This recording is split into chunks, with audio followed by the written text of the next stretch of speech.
building new capabilities. If you can reduce these 5 bullets on a single sheet of paper, then I say you can get the whole organization aligned behind it. One more word about strategic intent and then I will wrap up. The best way I can define what a strategic intent is by first talking about what it is not. Strategic intent is not the motherhood and apple pie kind of mission statements. In fact, once upon a time, my hobby used to be to collect the mission statements of Fortune 500 companies. Once I collected a few of them, I kind of quit doing it. Because once I saw a few of them, I felt perfectly comfortable. I can paraphrase a typical mission statement. A typical mission statement would go something like this. We want to offer outstanding value to our customers. We want to treat our employees with respect and dignity. And we want to provide excellent returns to our stockholders. Something along those lines. In fact, CEOs feel so proud of that very imaginative statement. Typically, they kind of frame it and put it in the head office. Sometimes I'm kind of tempted to go in the middle of the night and kind of steal the mission statements of Fortune 500 companies and kind of mix them up and put it back. I have a feeling when employees walk through the door next day, they're not going to say, wait a minute, that's not our statement. What happened to ours? Therein lies 3 differences between a mission statement and what I want to call as an intent statement. For something to be an intent statement, it must meet 3 tests.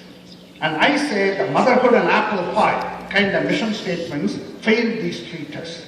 What are the 3 tests? Test number 1 is direction. The reason why the generic mission statements fail this test is if you strike out the name of one company, stick in another company's name. It's going to apply to a lot of companies in my industry. Then I say, there is no point of view in your statement to galvanize your employees to create the future. What we talk about in direction is, let's go north. That's a direction. That tells me, I don't want to go east, I don't want to go south, I want to go north. Direction is about the big picture. It's not about all the things you have to do to get there. Is the big picture visual? The beginning of any journey should have the end in sight. The beginning should have the end in sight. Test number 2 is motivation, passion. Think about it this way. Suppose the CEO of Ford Motor Company stands up and says, our mission in life is to maximize stockholder wealth. Suppose you're an employee of Ford and you heard these words from the CEO. How much passion does it create is the question.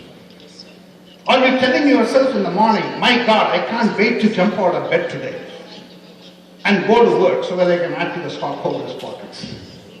Even if you own stock in Ford, probably that's not the reason why you wake up excited. We must create a compelling reason for each and every employee in our organization to wake up in the morning and say, you know what, I can't wait to get to work because I'm so terribly important to my organization. My core competency means so much to my unit. What I'm doing there is something that I believe in.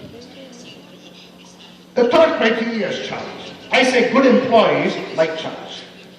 If you want an example of a strategic intent which meets direction, motivation, and challenge, what is such an example?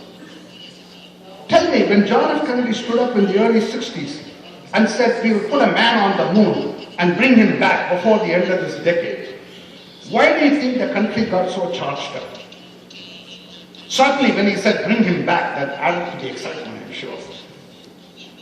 You can apply the 3 criteria, direction, contrast the man on the moon statement with another statement he could have made. We want to become the aeronautical leaders in the world. Think about which statement provides direction. Again, motivation. This is all about beating the Soviet Union in the Cold War. This gets everybody pumped up. Challenge. This is an extraordinarily challenging task. In fact, the scientific community put the probability we can do it as 20%.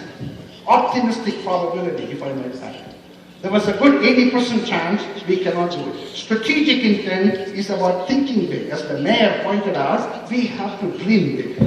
Strategic intent is about having a big aspiration, a big ambition, an unrealistic goal.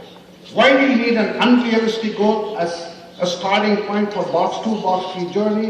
It is common sense. Why? Because as human beings, our performance is a function of our expectations. We rarely exceed our expectations. We rarely outperform our ambition. If your ambition is to create a $500 ECG machine, you work very hard, you may end up creating a $1,000 ECG machine. But if you have a realistic goal of taking your $20,000 ECG machine and want to make it more cost competitive, you will not end up with a $1,000 ECG machine. Part of what I'm saying is if Colombia has to be a great country by the year 2025, first you must imagine the greatness. If all that you can imagine is a mediocre country by 2025, that's the best you're going to end up doing.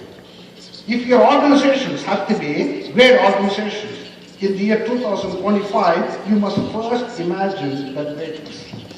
If all that you can have is a goal of making your company mediocre by 2025, that's the best you will end up doing. What have I said today? In fact, the message I'm delivering to you is not just for your organizations. This 3-box thinking, you can use it to drive your own personal strategy. Everyone in this room, you should have a moon statement. What's your personal moon statement? Because for you also, future is now. Future is not about what you have to do in the future. Everyone in this room, you should take a look at your calendar every day and ask yourself the question, did I spend enough time in box 1, enough time in box 2, enough time in box 3 today? But this is also about your country. What I find fascinating every time I come to Colombia is you got terrific human capital, terrific human capital. Then I look at the opportunity in front of you. You got a terrific human capital, you have huge opportunity gap. What are you waiting for is my main message. Thank you very much.